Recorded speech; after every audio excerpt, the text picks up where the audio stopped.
соңғы 7 айда 77 контрабандалық жолдары кесілді. Бұл өте көп. Айына 11 контрабандалық жол, 3 күн сайын бір контрабандалық жол. Және 24 лаборатория жабылған 7 айда. Олардың жасы жасап бара жатыр. 11-12-дегі балалар есепте тұрған көрінеді. Осындай мәселелерді біз сауаттаттық. Енді одан басқа да мәселе бар.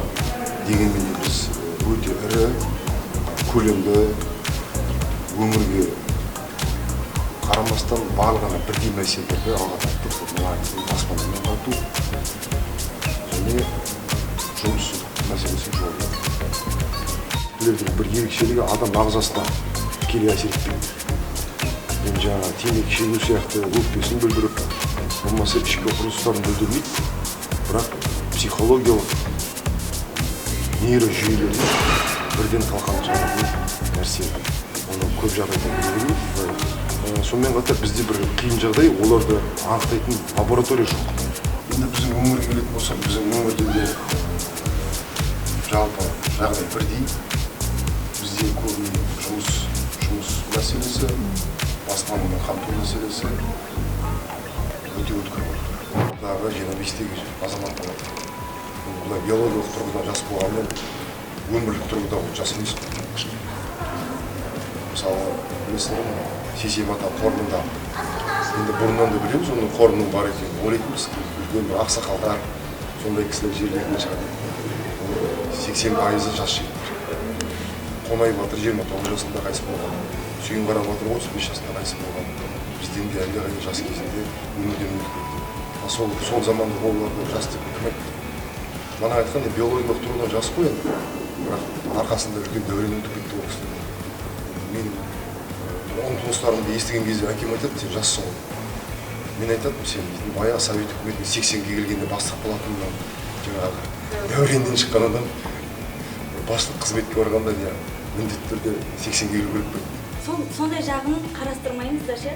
Бізде сол айтып жатқан жаңағы ғой, медиа сауаттылық төмен деңгейде. Ол маркетинг қазір изучает, обязывает.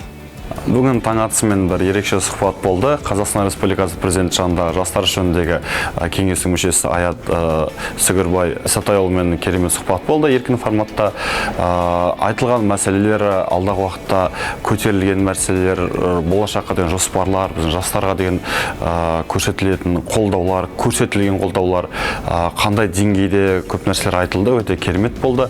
Және де алдағы уақытта бұл сұхбаттар өз жалғасын табады деген сенімдемін. Және де жаңа бір форматтарда, жастардың форматында ерекше табиғат аясына деген сияқты, және де өзіміздің қарт каспиіміздің жағасына деген сияқты бір ұйқашар шайымен бірге әдемі ерекше сұхбаттар болды деп есептеймін.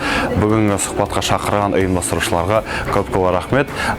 Жастар өзінің қай ұлттың жастар екенін, қандай деңгейде екенін көру керек, білу керек, тек қана алға ұмтылу керек. Бұл кездесу басқа кездесулерге қарағанда ерекше жаңа форматта өтті.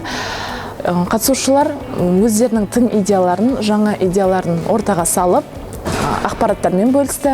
Өзімізге керекті мықты идеяларды, ақпараттарды өзімізге түртіп алдық. Алдағы уақытта осындай форматта, осындай еркін кездесуде басқа спикерлерде көргіміз келеді. Ұрпақ дейміз, жастар дейміз, біздің болашағымыз.